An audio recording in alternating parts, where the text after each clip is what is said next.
सूचना क्रांति के इस दौर में सोशल मीडिया की जो भूमिका इस समय बनी हुई है, शायद वो किसी और दौर में बनी रही होगी। चाहे वो किसी की मदद करना हो, चाहे वो सरकारी सिस्टम की असलियत सामने लाना हो, चाहे वो अपनी बात को रखने का माध्यम हो, चाहे वो विपक्ष की बदकही हो, सब कुछ सोशल मीडिया पे अचानक से छा सा जाता है। वर्तमान समय में सोशल मीडिया में व्हाट्सएप एवं फेसबुक गांव देहात में बहुत बड़ी भूमिका निभा रहे हैं। कोविड महामारी के इस दौर में फेसबुक एवं व्हाट्सएप गांव देहात में लोगों की मदद को लेकर बड़ी भूमिका में है। जी हाँ, किसी को ऑक्सीजन पहुंचाना हो, किसी को दवा दिलाना हो या बेड का इंतजाम करना हो, गांव देहात में सूचना प्रसारण के इस माध्यम का लोग बहुत बड़े स्तर पर उपयोग कर रहे हैं, लोगों की मदद भी हो रही है। तो यहीं कुछ लोग ऐसे भी हैं जो इसका उपयोग कहीं और कर रहे हैं। उन्हीं सब चर्चित मुद्दों को लेकर हम आपके बीच में आज हाजिर हैं। नमस्ते, मेरा नाम है अंजनी और आप देखना शुरू कर चुके हैं आपका अपना चैनल गांव देहात। खबर यूपी के सुल्तानपुर से है। सुल्तानपुर की सोशल मीडिया में सबसे चर्चित जो मुद्दा रहा है वो है भद्र परिवार के मुखिया पूर्व विधायक चंद्रभद्र सिंह सोनू द्वारा सीएम योगी को लिखा गया एक पत्र, जिसमें उन्होंने बताया है कि उनके ऊपर पुलिस प्रशासन द्वारा कार्रवाई की जा रही है तथा उनके हत्या की साजिश रची जा रही है। प्रमुख समाचार पत्र नवभारत टाइम्स के मुताबिक पूर्व विधायक द्वारा सीएम योगी के लिखे गए पत्र में उन्होंने बताया है कि उनके बाबा ठाकुर शारदा प्रसाद सिंह तथा माँ उषा सिंह धनपतगंज ब्लॉक से ब्लॉक प्रमुख रह चुकी हैं। उनके पिता ठाकुर इंद्रभद्र सिंह इसौली के चर्चित सीट से विधायक भी रह चुके हैं तथा वो स्वयं समाजवादी पार्टी एवं अन्य पार्टियों से हर इसौली का प्रतिनिधित्व विधायक पद के लिए कर चुके हैं तथा 2019 के लोकसभा चुनाव में वो केंद्रीय मंत्री मेनका गांधी के खिलाफ बहुत मामूली से वोटों से चुनाव हार गए थे तथा उनके छोटे भाई यशभद्र सिंह मोनू ब्लॉक प्रमुख रह चुके हैं। वो 2017 के चुनाव में विधानसभा इसौली से प्रत्याशी भी रह चुके। हाल ही में संपन्न हुए पंचायत चुनाव में उनकी बहन अर्चना सिंह पंचायत चुनाव में जिला पंचायत पद के प्रत्याशी के रूप में रिकॉर्ड वोटों के साथ चुनाव जीती थी। सीएम योगी के लिखे पत्र में पूर्व विधायक ने बताया कि उनके और उनकी पत्नी का शस्त्र लाइसेंस को निरस्त करने की चाल चली जा रही है, जो विगत 21 वर्षों से उनके पास है। और इसी शस्त्र लाइसेंस को निरस्त करने के कुछ ही दिनों बाद उनके पिता ठाकुर इंद्रभद्र सिंह की बुरी तरीके से बम धमाके करके हत्या कर दी गई थी। अतः सीएम योगी से उन्होंने गुजारिश की है कि उनके हत्या की जो साजिश रची जा रही है, कृपया इस मामले को सीएम योगी स्वयं संज्ञान में ले और उनकी मदद करें।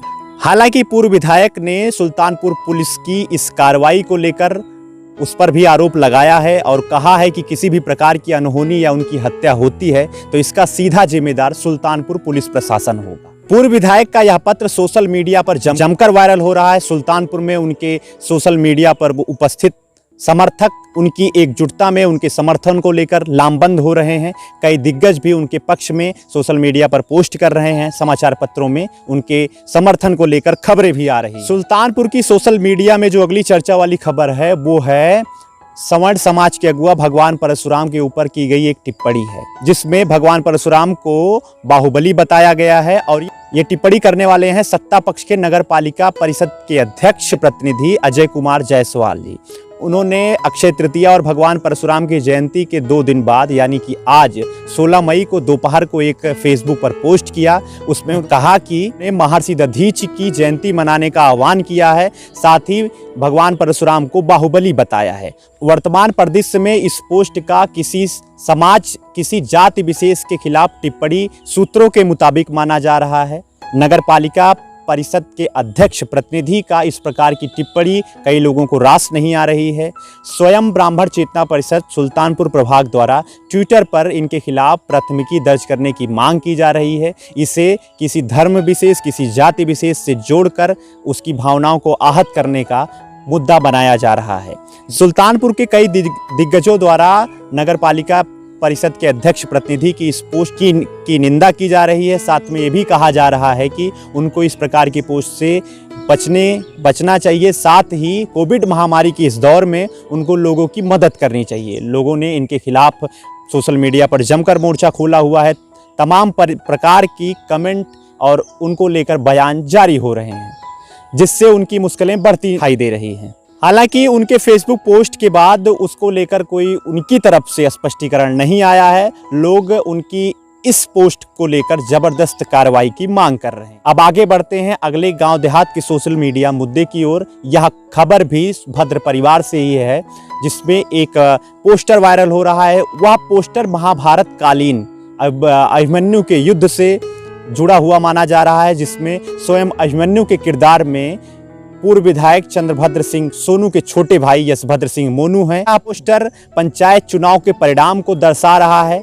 इस पोस्टर में जो अन्य भूमिकाओं में हैं वो सत्तासीन पार्टी के, भारतीय जनता पार्टी के दिग्गज हैं, जो यहाँ के स्थानीय नेता हैं, सांसद, विधायक, जिला अध्यक्ष किरदार में नजर आ रहे हैं। वायरल हुए इस पोस्टर में कुछ इस तरीके से कयास लगाए जा रहे हैं कि जिस तरीके से महाभारत काल में, महाभारत के युद्ध में कौरव सेना की ओर से पांडव के अभिमन्यु को घेर कर युद्ध किया गया था, उसी तरीके से पंचायत चुनाव के परिणाम आने के बाद आज महत्वपूर्ण अध्यक्ष पद के चुनाव के लिए यशभद्र सिंह मोनू को वर्तमान सत्ता पक्ष के स्थानीय नेताओं की ओर से घेरा जा रहा है। इस पोस्टर के वायरल होने के बाद सुल्तानपुर पुलिस प्रशासन की ओर से कार्रवाई करने का प्रयास किया गया, लेकिन अभी तक इसमें किसी भी प्रकार की कार्रवाई नहीं हुई है।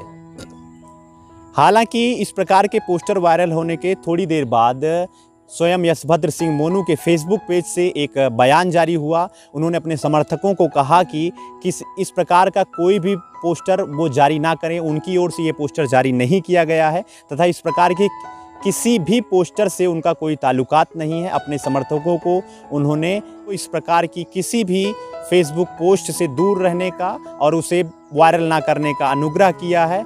साथ ही उन्होंने कहा कि विरोधियों द्वारा यह भी एक चाल मानी जा रही है। जी हाँ, आज के गांव देहात सोशल मीडिया बतकही में इतना ही। ये प्रमुख मुद्दे थे जिसकी हमने आपको जानकारी दी। साथ ही हमारा आपसे एक अनुरोध है कि सोशल मीडिया पर किसी भी प्रकार की भ्रामक जानकारी को बिना किसी स्पष्टीकरण के, बिना किसी वेरिफिकेशन के आप आगे मत बढ़ाइए। किसी भी प्रकार का स्वास्थ्य संबंधी वो मुद्दा ही क्यों ना हो, स्वास्थ्य संबंधी उपचार का माध्यम ही क्यों ना हो, बिना किसी डॉक्टर की सलाह के आप उसका उपयोग बिल्कुल न मत करिए और सही नियमों का, सही प्रकार की जानकारियों पर भरोसा रखिए, उसे ही आगे बढ़ाइए। जल्द ही हम कोरोना से संबंधित मुद्दों की जानकारी, विश्लेषणों की जानकारी आप तक लेकर हाजिर होंगे। तब तक के लिए आप कोरोना महामारी के संक्रमण के इस दौर में अपना ख्याल रखिए, मास्क का प्रयोग करिए, सैनिटाइजर का प्रयोग करिए। बहुत ज़रूरी हो तो तभी घर से बाहर निकलिए, अन्यथा आप अपने घरों में रहिए। किसी भी प्रकार की आपको मदद चाहिए, आप स्वयं जो है गांव देहात से जुड़ सकते हैं और गांव देहात या अन्य संगठनों द्वारा चलाए जा रहे मदद के इस कार्यक्रम में आप अपील करके अपनों की मदद करवा सकते हैं। साथ ही कोरोना के संक्रमण से बच भी सकते हैं। तब तक के लिए आप बने रहिए गांव देहात के साथ, देखते रहिए गांव देहात। आपका बहुत बहुत धन्यवाद।